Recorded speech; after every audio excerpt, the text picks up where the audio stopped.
and welcome to another episode of Promethean Leader. And today we have a very special guest, Ms. Bushra Rehman, who is also the president of Pakistan-Canada Trade Association and the president of BR Group, which is specialized in logistics, tourism, and IT.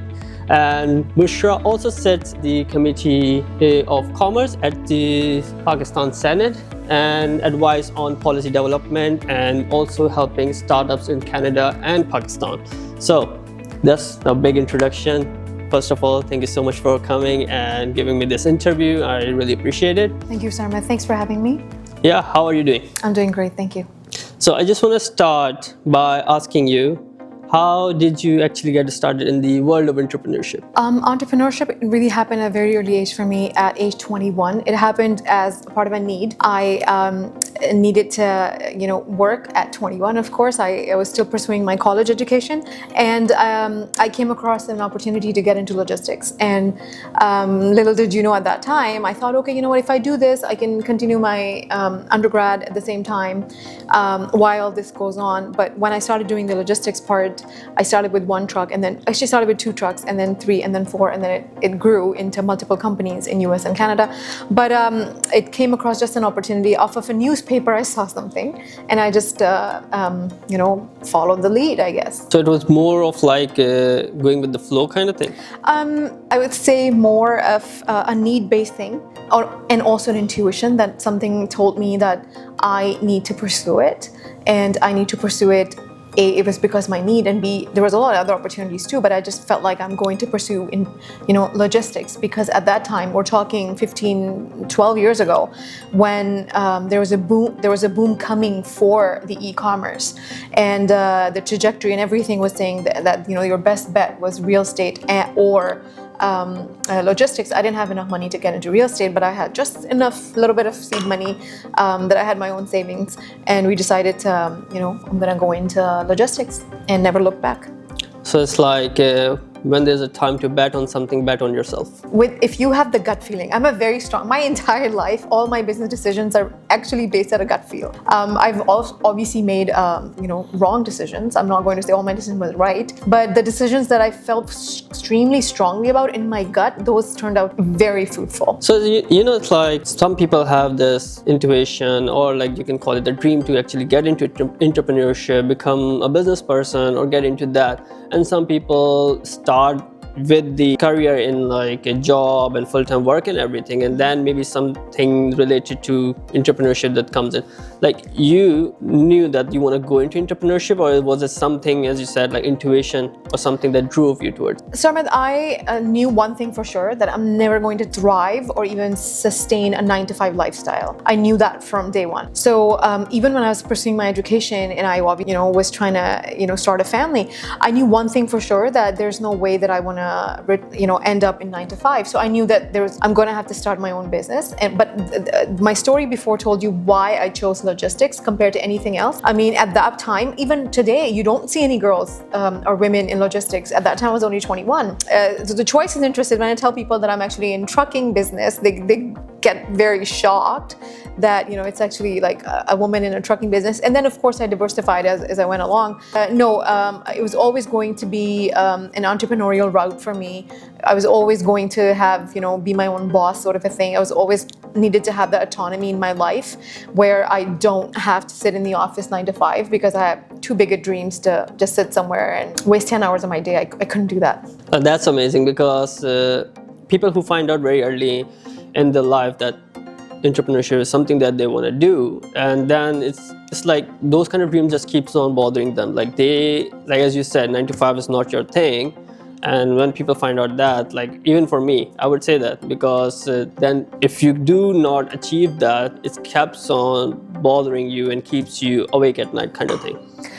It didn't keep me awake. I think I was too young to have that urge. But as I got into the business and as I started having challenges and actually successes and failures, that's what kept me up at night. That's when I'm like, what's next for me? What is challenging? How do I solve this problem? How do I diversify? Now I've cracked into Canadian market. How do I go into US market with the same business model? So those things drove me and motivated me all throughout the years, because I think think I'm not the person who, and it's not I don't say it as it's a compliment. I think it's just who I am. It's just I am never okay with one project. Like I need the next project and then the next, because I feel like the life is too short to just do, something boring, and you have to do the best that you can. You have to do as much as you can. So at the age of 21, you started the business. How were the early days? The early days were okay. I was good at numbers. I was pursuing a degree in accounting, so that does help. If you can do your own accounting, if you can keep an eye on all the accounts and finances, I think you have a know-how of that. That does help a lot. And what I was learning in business, I was actually applying in my school. So it was also helping in my school, because the things that I was learning on the ground, students had no idea about. And then I was, writing papers on it and making presentations on my on-ground real field experience. So I think it was a great sort of a marriage at that point. But it's challenging. I mean, there's some days that are very frustrating. Yeah. I've currently owned 6 companies, but I must have started at least 11 or 12. So, you do fail in a lot of things that you start. So a lot of people just say, oh, Bushra has 4 or 5 companies and they're doing great, but they don't see the failures, because we only talk about successes. Yes. So it's very important to talk about failures, because failures taught me the things that I applied to get successful in my other projects. So failures are very important in my journey. So the early days are stressful, but they teach you a lot. You don't learn that. Once you have that success, you learn everything you do in your grinding days. Yeah, it's like something very important you have said, like that running a business actually helped you at school. Not learning at school helps you with the business. So it's it's like we all spend so much money going to university, taking business majors, and like learning how to do business, and in the end, what we learn on grounds is completely different. Mm-hmm. Yeah, you can spend so much time building business model, simulating thing, contracts and all that, but in the end, when, as people call it, shit hit the fan, you have to be learning on the ground and on the go. You have to be learning on the ground, on the go. I'm actually a big proponent of skills over degrees. I think unless you're getting an industry-specific degree like medical degree or engineering degree, even engineering, I think skill-based engineering is better than a theory-based engineering. Or, one of those degrees that require the education, great. But if you're getting a business degree or you're getting one of those degrees, just in human science, I feel like, I honestly think it's almost a waste unless you want to pursue it into a master's or PhD after. But if you're getting a degree to get into business, I think it's a waste. But I think knowing about accounting and finances does help you. But I was already good in math. So you're right, I didn't learn from my school and applied business. I learned in business and applied in my school. No, I was just admiring that, like, you actually applied it, everything. And I was just wondering, like, when you were talking about it, and I was like, oh, I should have taken the money I put in my school into a seed fund or something like that. Maybe I should have invested in NVIDIA. I'm not going to say that. I don't want kids to drop out of school and take their parents' money and do that. I didn't take my parents' money. It was my own money. It was a very small amount of money. So I didn't have any seed money from my parents. It was zamane mein committee dalte na jaise hum log, to wo committee ke paise the. And it was a very small amount. It was $3,500. So that's all I had. That's all I had. With $500, you started a trucking business. I started my committee with $500. Okay. That got me the $3,500. From that, I started my trucking company. So, yeah. So that was your first problem solving? Yes. The first step is to problem solve. I called my mom's friends and I said, कौन सी aunty committee डाल रही हैं? और फिर मैंने उनको negotiate किया कि मुझे पहली दे सकती हैं क्योंकि I have to start a business. And they were very gracious. They said, you can have it. It's $3,500, and I got that money and I got my 2 trucks.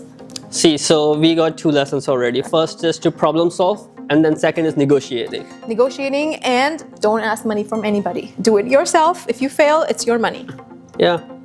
And sometimes when you are actually like putting your own money that you hard earned, you kind of make wise decisions all of a sudden. Your decision making change, your risk tolerance change altogether. Yeah. But at the same time, I think it gives you a sense of ownership. Like you own that money, and even if you make a bad decision, it's your learning.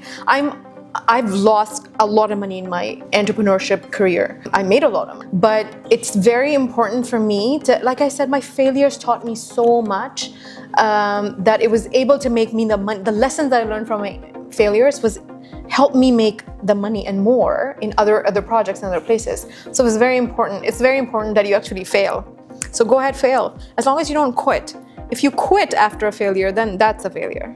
Well, that's very important because, like as you said, risk tolerance is very important. And when you are putting your own money in, the risk tolerance is very different. I experienced that myself. Like in Pakistan, I started my own business as well of clothing line with a couple of my cousins and all. We put in our hard-earned savings. We kind of succeeded, and then we realized so many skill sets that were missing, and then we and actually failed. And that was the biggest setback for me in the very early on. So it's like fail early, fail fast. It helps you learn, and I learned a lot from that very experience. So it's very important when we were talking about failures, when we're talking about entrepreneurship, it's very important to put our energies and our efforts and our resources. अगर आपके पास $3,500 हैं या $35 million हैं, it's very important to see कि आप किस industry में जा रहे हैं, उसको study करें. I was going to logistics. It made sense to me to put my eggs into logistics and that basket. But it's very important that, for example, अगर आप एक already high saturated market में जा रहे हैं, जैसे clothing की है, जैसे अभी आपने बात की, या a lot of people say, oh, I'm just going to open a halal restaurant because I'm a good cook. But आप ये देखें कि in your city, what's the overall population? एक वो piece of pie है, the whole population. और उसमें halal market जो है वो is just a little piece of pie है, like a triangle. You're only catering to that triangle and forgetting the rest of the pie, and then you're hoping that triangle will उसमें से भी आपको कुछ percentage of people आएंगे, right? So again, risk कितना high हो गया? Before you even went in, you gambled a big time. So try to, whatever service or product you choose, try to cater to the biggest market that you can. It should cater to the biggest chunk of the market. Yeah, so studying, as we have also like in the previous interview with Mr. Janbaz Khan, he also pointed out this fact that you have to study the market, you have to do your research before you jump into something. And at early age, we all kind of like want to get started and want to get moving and make so many big mistakes without studying the market, without knowing your audience and your customers. And we are like, okay, yeah, we're just going to start it and we'll see how it goes and we'll find success. It's not always kind of like rainbows and everything, and all the movies that we watch that inspires us, let's say that, they show very little bit of a struggle and very big of the success part of things, but in reality there's a lot more struggle than there's success. We don't see this struggle, right? It's how we always say there's a tip of the iceberg. We only see the tip of the iceberg, but we don't see the weight inside the water. Whoever has been successful from scratch has that iceberg underneath for sure. There's just no way that person doesn't, unless of course they got up through some dubious ways. But if you see a very clean lifespan of an entrepreneur who's achieved that success, then the success comes with a lot of struggles. And but I think there's a commonality in all the entrepreneurs who have succeeded is to not quit. And I say that all the time, but people don't take me seriously. I think people say, oh, what is that formula? What is that one thing? And that literally is that you don't quit. If you did something, it didn't work out. Yeah. So that means the way you were doing it didn't work out. Your goal is to achieve entrepreneurship and financial independence and autonomy. That goal stays, right? So the way to that goal can change. But if you say, अब नहीं मैं कर रहा या कर रही क्योंकि ये मेरे से नहीं होगा, that means you're quitting. I think quitting is failure. That is true. The quitting is failure, but like there's also a point. Like at some point, you have to decide: is this the way you want to go? Like there's so many things that we have to consider. First, like okay, financial responsibility, family stability, and all that. Like what's your risk tolerance, right? How far you can go with taking this much risk, and if you're not getting success, like how many times are you willing to stand back up, or is this something that you want to keep on doing? At what point someone should consider, quitting might be the best answer? I would never say quitting is the best answer. I would say maybe the industry you chose is not the right industry. Maybe the people you chose are not the right people. Maybe you're doing it wrong. So look into that. But your goal is entrepreneurship. कोई भी इंसान अपना passion follow करेगा ना, true passion. Yeah. वो उससे कभी आजिज़ नहीं आ सकता क्योंकि the passion is an ingrained thing that is God given. Yeah. You can never be like, oh, I've lost that passion. That doesn't happen. You're born with it. It's part of you. It's entrenched in you. Once you follow that passion, I think you can never quit. So my passion really, but you know what? Being an entrepreneurship comes with a lot of sacrifices. You do give a lot of sacrifices. Yeah. There's no doubt about that. Personal life, you give a lot of sacrifices in your family life, and in the beginning, you know, when you're making that money, investing back into the business, so a lot of sacrifices, but it's worth it. It's absolutely worth it. I tell everybody, all the young kids, that go do the job for the first 5 years of your career. Learn the soft skills of working for somebody, you know, how to handle a customer, learn just basic customer service, communications, learn that for 5 years, 5 to 6 years, and then apply that into whatever field that you want to apply. If you have technical know-how, apply that, go into technical. If you want to start a service, start a service. I'm a big proponent of selling a service than selling a product. Selling the service, then product. Yes, 100%. If you don't have an idea and you want to do something in entrepreneurship, look into selling a service instead of selling a product. I think that is, the world is shifting, and the world is going towards service-based economy. Already we're at, the entire world is 72% service-based economy. Some cities more, 65% I think service-based. So learn a skill and even sell that skill. That is a service-based economy. No, I see it. The service-based economy is growing very fast, and okay, one of the things that I have seen grow quite fast is the course basis. Like people are selling courses on teaching skills and all that. But you know, why you say about the service, like someone should go into the service more than product? For example, you know, if somebody's good at doing makeup, yeah, right? You can learn, you can really find finesse in your craft, and you can become a proprietor. Self-proprietor means a freelance makeup artist, or any technical thing that you have. Excel it though, excel it. Don't just become an average person on the street and then you're selling everybody that everybody's selling. Keep on excelling it. Take courses, practice, spend a lot of time in making your skill better. Once you do that, and then you work freelance for a good 4 or 5 years, then build a brand on your freelance and hire people who do the same thing that you do under your name. I think this is the model we have already seen. Influencers do it. They create their services, they basically create their own brand and everything, and then the huge social following, and then they launch a product line. Yeah, right. And a lot of them actually fail at that. Do you know how many influencers I've personally seen fail at products, but they're great at services. So influencing is actually a service, right? Yeah. You're selling a service. You're selling your PR ability. Yeah. People pay you for sponsorships and stuff. So again, they're making more money in services. I've seen at least 80 to 90% influencers who launch their own product fail, because selling a product is so much more cutthroat and difficult than selling a service. And if you have a good name, like we know big celebrities whose brand don't sell. So what's the reason, right? There's product market is so much different than a service market. So wouldn't that actually make the service market also very competitive for you? That's why I said, make sure the skill you're offering, nobody does it better than you. Like nobody does it better than you. Excel it. Keep on excelling it. If you fix appliances, take every course out there that you're the best at fixing appliances. If you're the makeup artist, be the best makeup artist. If you're a hair person, be the best. I'm a consultant as well, so I do some consulting work for governments, between governments and within government. And what I'm selling is my negotiation and communication skill. And I do a great job at that, I think, because even when I got successful in my businesses, my successes came from my meetings where I was actually negotiating contracts. Okay. So I was actually selling my best skill, which is negotiation and communication, right? Yeah. So, and then I started working pro bono with Jambaz Saab at the embassy. And in the last 4 years, I realized that if I'm good at negotiations, if I'm good at, and now currently doing negotiations in government levels, my best skill to sell is communications and negotiations. And that's exactly what I do when I provide consultancy services for government. No, I see it. So you're talking about the similar model to the influencer side of things. Like when you actually have made yourself the expert in a field and that's what you are trying to sell, people see it and that's what people buy. Yes.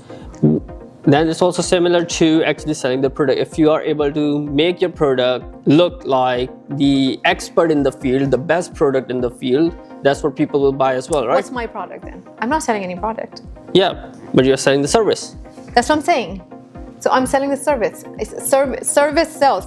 At the end of the day, you're selling a product, somebody else will sell it for 2 cents cheaper, and then 5 cents cheaper, and then 10 cents cheaper until it becomes obsolete. Yeah. And then you still have a warehouse full of that product that didn't sell. So product is so cutthroat that anybody with a larger economy of scale can stash your price, and then you'll be able to sit there, not sell your inventory and take a huge loss, but nobody can take your skill set away from you. I see. So now I understand it properly. The main differentiation, I would say, what I understood is that when you're selling a product, it can be copied and it can be replaced. And if it does not have a strong brand, which in the beginning you might not even have the strong brand, you will be like competing for price in the end. In the beginning, a lot of new people who enter a market with a product like clothing, for example, they're either saying we're better quality Or better price. or better price, mostly better price. Better price, you can never go that route. There are bigger sharks out there who will take a loss to eat the smaller fish. Yeah, like how they say it, the moment you start competing for the price, you have already lost the You game. lost it, yeah. So it's like that's what we see in the product line. People start competing at some point, stop building the brand because they lose the capacity and tolerance to actually take a loss, and then they just keep on competing with the price so that they can have a small margin of profit but have something, and in the end that's how they die. But for the service side, so if you have built a good skill set and have shown and proven yourself, then no one can replace you as a person. And also think of this way, with the trend that's changing, and we have a lot of robotics coming into the industry. What are the skill set that are never going to be replaced? And if you read, I like reading such articles, and the number one skill set that is not going to be replaced is actually your people's and communication skill, your emotional intelligence, which is also people's skill. So skill set around those basic negotiations, your analytical skills. So these will never be able to replace. So for me, if I'm selling something, I want to make sure I'm the best government relation consultant out there that nobody can even come compared to, right? And I'm not there, by the way. I'm just saying I need to make sure that I am. So I'm not now talking about logistics. I'm not talking about IT company. I'm not talking about tourism company. I'm talking about the skill set which I use to get there. Yeah. And that is negotiations, PR skills, communications, and emotional intelligence. No, I get that, because you have pointed out a very interesting fact. As we have seen the growth in AI, everyone uses ChatGPT, let's say, to write their emails, write their documents and everything. So interpersonal skills and negotiation skills, when you're meeting someone in person and getting things done, that becomes very highly valued, because we are already kind of in the background using AI to write things for us. But when you are in there, in live, in person, and talking to someone and trying to get a deal done, that's where human skills comes in. Yeah, and human skills is so important. And I see a lot of young folks, especially the Gen Z, I feel like they're really dropping the ball there, because they were raised around screens, and they're so used to just talking to people on the computer or texting that I don't know what the future is like, but it doesn't look very bright. But people skill, there's no replication or alternative for people skill. I think that is something that everything, when you enter the business world, when you enter the real world, politics or anything, people skill is the only skill that matters in the end. Yeah, I think we do need to learn from politicians about people skills. They don't have people skills. They have crowd skills, I would say. Charisma is so important. See, that's the thing. We'll see some politicians, without naming anybody, that you actually know that they don't have a lot of weight in them if you really look at what have they done or what do they offer, but they have a lot of charisma. And the charisma sells. It's a real thing, and charisma comes in how they engage the audience. So what buttons do they press to engage the audience? And that's a lot of invoking emotion when you talk. So it really does matter that how you talk, and your audience. So when you're sitting in a boardroom trying to negotiate a contract, or you're sitting in a legislator trying to push for a bill, or wherever you are in a classroom full of people, you need to know your audience and what are their buttons and how to invoke their emotion where they see like what you're saying is right and we want to follow that. It's like you also pointed out another fact, interesting fact, I would say, or if it's not a fact or whatever. But I have heard many people say this, and as growing up, I have heard my mom say this to me as well. It's not what you say, it's how you say it. How you say it, yeah. It's like people get offended on how you say things rather than what you say, because like the moment you state a fact in a very angrily tone, people's just gonna take that as an offense and not even look at like what was the message, said, you know. yeah. It's like the very famous theory of Marshall McLuhan, I believe, medium is the message. In this sense, medium of how you say things kind of obscures the message as well. So if you are, and the charisma plays a very good role, because if you're able to deliver the message properly in a very charismatic and influential way, then people are actually going to listen to you and it will put the weight in your voice. For sure, I agree. So now let's talk about moment of starting your business and then growing it into several companies. How you came, you already talked about getting involved with embassy and starting PCTA and becoming the president and everything. Like, what made you go toward that route, toward the, I would say, public service? That route came to me. I started doing some community work with one of the local associations, and that's when I met the Council General Saab. We did some projects. He saw me doing the project, and he said to me, he's like, Bushra, why don't you come and join and do the trade work under the umbrella of embassy, and I'll help you do that because it's one of my dreams that I'm going to do that. And I said, no, I can't do that because I have my businesses and I have no experience in trade. How can I do that? Again, people skill, right? Yeah.